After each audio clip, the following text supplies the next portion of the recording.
Hey guys, it's Neha. Welcome back to my YouTube channel. Today I'm going to be showing you guys how to make macarons. Not only do they look amazing, they taste amazing. They have a crisp exterior with a chewy texture, and I'm using cream cheese icing as filling. You need to make sure to accurately weigh and measure your ingredients because even a couple of grams off could make your macarons misshapen or simply have an off taste and texture. So here I am measuring 150 grams of almond meal and 150 grams of icing sugar.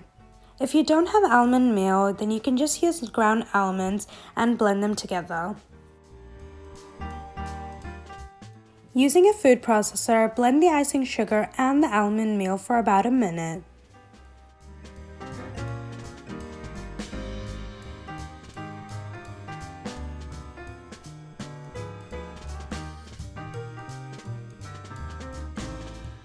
Pass the mixture through a sieve into a clean bowl. If you have lots of ground almonds still in the sieve, then weigh the amount that is in the sieve, then pour them out and then put them onto one side.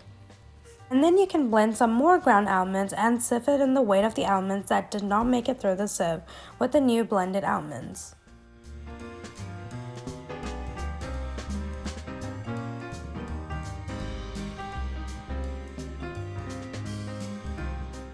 Separate your egg yolk and whites. We're only using the egg whites in this recipe, and you have to use 110 grams in total, which is around 2 or 3 eggs. But for this first part, just use 55 grams of egg whites. Now you can pour in your egg whites into the mixture and fold it in gently. Mix it until it's a smooth paste. This is totally optional, but I'm using pink gel food color to make pink macarons. This is the perfect time to add the gel food color, and make sure you don't use the liquid food coloring and use the gel food color. Measure out 150 grams of caster sugar and 35 grams of water.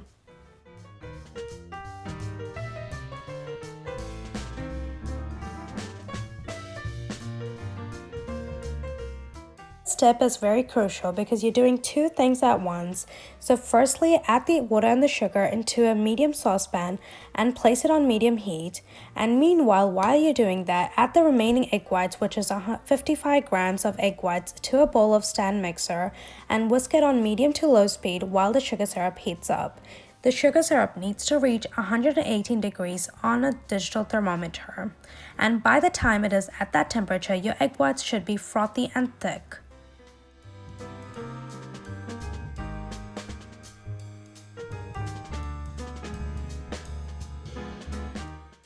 Once the sugar syrup reaches 118 degrees Celsius, you can increase the speed of the mixer to high and slowly pour the hot syrup into the egg whites. Try to drizzle the syrup slowly in between the bowl and the whisk, but don't worry if a little bit splatters on the bowl.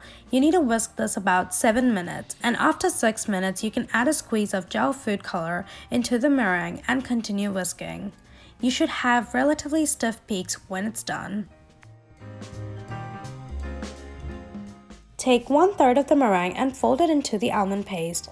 The idea is to fold the meringue into the almond mixture just until the meringue is incorporated.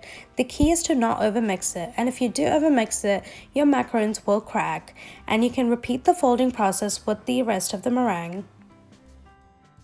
Around now, the mixture is ready. This is where you drop the mixture from the spatula and it holds a ribbon, which just about disappears and settles within 10 seconds. And the key is to not overmix the batter. If it's too runny, it will be very hard to pipe. If it's too stiff, then the ribbon is not disappearing. Then mix it with a few more times and then check the consistency again. Pour your batter into a piping bag and pipe circles of batter. I have these macarons template, which really helps. Leave the macarons at room temperature for about 30 minutes to an hour, and in the meantime, you can preheat your oven to around 165 degrees Celsius. And then you can bake it for about 16 to 17 minutes, and then you can let it cool down before you put your cream cheese icing. So I used a cream cheese icing which tastes delicious, or you can use any leftover icing that you have. These macarons are so delicious, you have to try them. and they are kind of hard, but just make sure you measure the ingredients correctly and follow the instructions properly so you can get the perfect macarons, because they taste so delicious with a chewy texture but a crisp exterior, and the filling inside just makes it even better. Hope you guys liked this video, and if you did, make sure to give it a big like and subscribe to my channel if you haven't already. Bye!